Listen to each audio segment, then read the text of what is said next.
इस वीडियो के अंदर हम देखेंगे लंबरदार की अपॉइंटमेंट का क्या प्रोसेस है और जब लंबरदार को अपॉइंट किया जाता है तो किन चीज़ों का ख्याल रखा जाता है।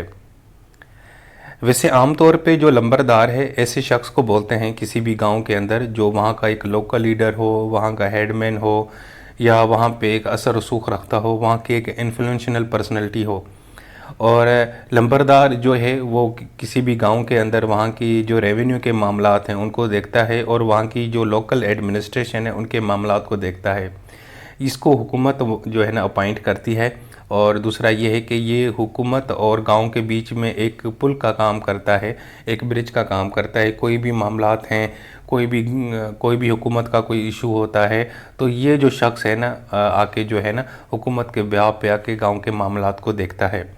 आमतौर पे लंबरदार हम ऐसे ही शख्स को बोलते हैं जो गांव के अंदर एक अपना एक ख़ास अथॉरिटी रखता हो और वहाँ के रेवेन्यू के ज़मीनों के जो मामलात हैं उनको देखता है। लेकिन जो प्रॉपर उसकी जो डेफिनेशन है रेवेन्यू एक्ट के अंदर वो है सेक्शन 18 के अंदर।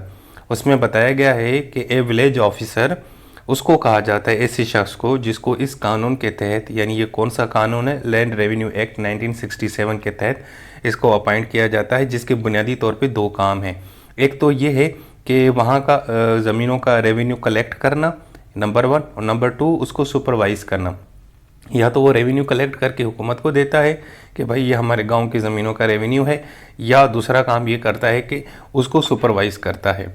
अब ये जो विलेज ऑफिसर है ना, इसमें बहुत सारे लोग आते हैं। मिसाल के तौर पे लंबरदार भी आप विलेज ऑफिसर उसको बोल सकते हो, कानून गोज़, पटवारी, ज़ेबिस, कोटार्स, तपेदार, पियान, अरबाब, रईस, हेडमैन, ये सारे के सारे लोग जो है ना विलेज ऑफिसर की डेफिनेशन में आते हैं।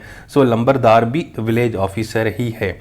अच्छा, अब इसकी जो अपॉइंटमेंट का जो तरीक़ेकार है या जो किन चीज़ों को यानी कि नज़र में रखा जाता है जब हम इसको अपॉइंट करते हैं, वो आपको लैंड रेवेन्यू एक्ट 1967 के अंदर नहीं मिलेगा।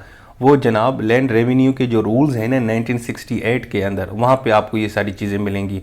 और उसका है रूल नंबर 17, जहाँ पे ये सारी चीज़ें दर्ज हैं जब भी आप किसी भी लंबरदार को अपॉइंट करते हैं। वैसे जो लंबरदार की जो अपॉइंटमेंट है, वो जो रेवेन्यू की अथॉरिटीज़ हैं, जो हमारा रेवेन्यू का डिपार्टमेंट है, वो उसको जो है ना अपॉइंट करता है। ये इनकी डिस्क्रिशनरी पावर है कि वो किसी को भी बना सकते हैं किसी भी गांव के अंदर, लेकिन कुछ चीज़ों को वो नज़र में रखते हैं। अच्छा, इससे पहले कि वो मैं चीज़ें आपको बताऊं, थोड़ा हम ये देख लेते हैं कि ये जो विलेज ऑफिसर्स हैं इनकी क्लासिफिकेशन क्या है।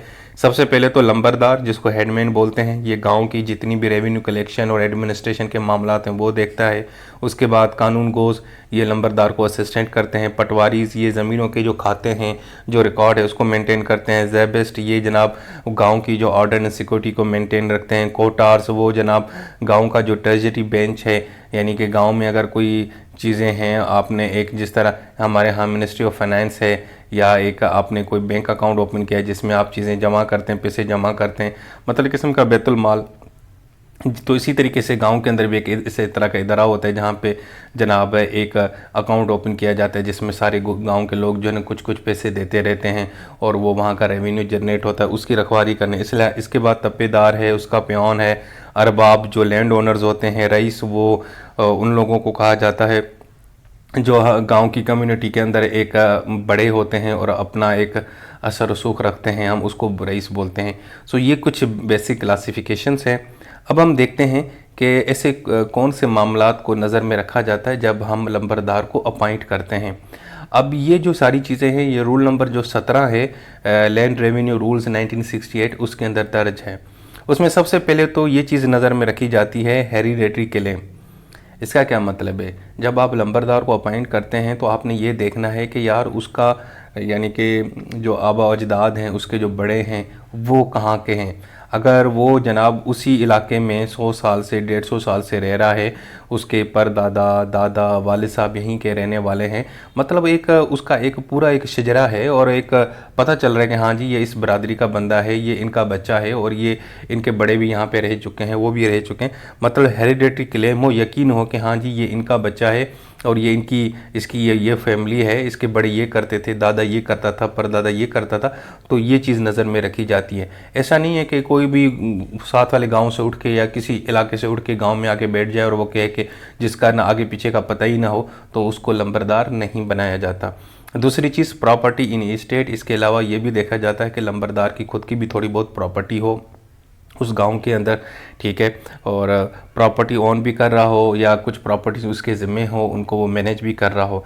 इसके अलावा तीसरी जो चीज़ देखी जाती है वो ये देखी जाती है कि जो लंबरदार है उसकी सर्विसेज क्या हैं कंट्री के लिए, कौम के लिए, उनके फैमिलीज़ के, यानी उसके फैमिली में कुछ ऐसे लोग हैं जो इस हुकूमत के लिए और कौम के लिए उन्होंने कोई अच्छा काम किया हो। मिसाल के तौर पर कोई डॉक्टर है, कोई इंजीनियर है, ठीक है ना, कोई एक सोशल वर्कर है, तो ये भी देखा जाएगा कि लंबरदार या उसकी फैमिली के लोग अगर उन्होंने हुकूमत और मुल्क के लिए कुछ काम किया है और सर्विसेज दे रहे हैं तो ये चीज़ फिर ज़्यादा इम्पोर्टेंट होती है, तो इस चीज़ को भी नज़र में रखा जाता है।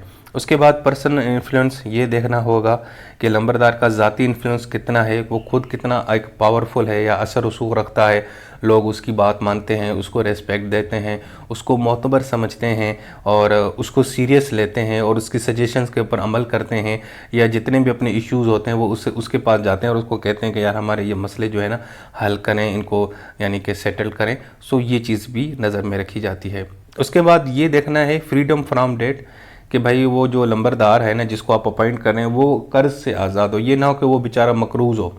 अगर वो मकरूज़ होगा और लंबरदार बन जाएगा तो फिर पहले तो वो अपना कर्ज उतारने के लिए उन लोगों को फैसिलिटेट करेगा जिनसे उसने कर्ज लिया है, तो ये चीज़ नहीं होनी चाहिए। उसके बाद strength and importance of community, दूसरा कि लंबरदार जिस कम्युनिटी से वो ताल्लुक़ रखता है, जिस कबीले से ताल्लुक़ रखता है, वो पावरफुल कबीला होना चाहिए, ठीक है। मतलब जिस बिरादरी से वो ताल्लुक़ रखता है वो मतलब अच्छी खासी बिरादरी हो और वो यानी कि एक उनकी अपनी एक शनाख्त हो, लोग उनको जानते हों। उसके बाद एजुकेशन भी देखनी है कि लंबरदार खुद बड़ा एजुकेटेड होना चाहिए, उसको समझ होनी चाहिए सिस्टम की, मुल्क किस तरह चलता है, ठीक है ना, लोगों के जो कंडीशंस हैं उसका पता होना चाहिए। सो बेसिक और नॉलेज तो वैसे भी होनी चाहिए और वैसे भी वो पढ़ा लिखा हो ताकि वो जो मुल्की हालात हैं और जो सोशल हालात हैं वो उनको देख सके और समझ सके। उसके बाद फ़िज़िकल फ़िटनेस, ये भी बड़ी अहम चीज़ है कि वो फिज़िकली फ़िट हो, ठीक है ना। ऐसे ना हो बेचारा कोई माजूर हो उसको आप लंबरदार बना दे और गांव में वो ज़मीनों पे जाए तो व्हील चेयर के ऊपर जाए, ऐसा नहीं होगा, वो फिट होना चाहिए।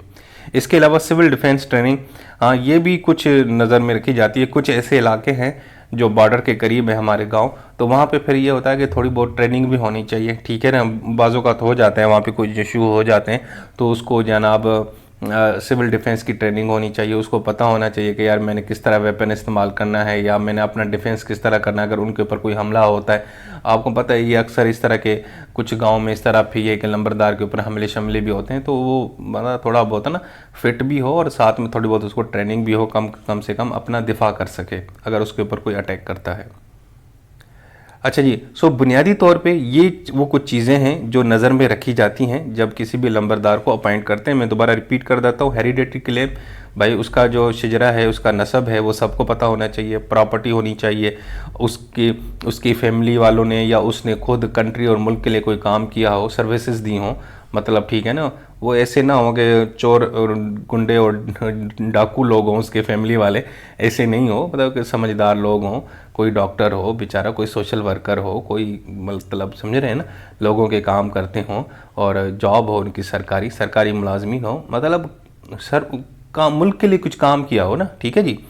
दूसरा ज़ाती उसका इन्फ्लुएंस कितना है, कर्ज से वो आज़ाद होना चाहिए, उसकी कम्युनिटी बड़ी तगड़ी होनी चाहिए, एजुकेशन होनी चाहिए, वो फिज़िकल फिट होना चाहिए और दूसरा उसको सिविल डिफेंस ट्रेनिंग होनी चाहिए अगर वो जो बॉर्डर के एरियाज़ है उन इलाकों में वो रहते हैं वहाँ पे या उनके गांव हैं वहाँ पे ये लंबरदार है, ठीक है जी।